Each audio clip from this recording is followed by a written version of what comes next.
I'm here to address you. You must go.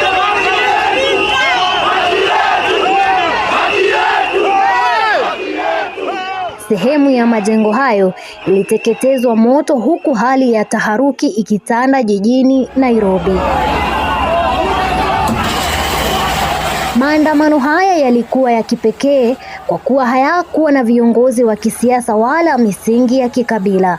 Yaliendeshwa zaidi kupitia mitandao ya kijamii na ushiriki wa wananchi wa kawaida waliounganishwa na hamu ya mabadiliko ya kiuchumi na uwajibikaji serikalini.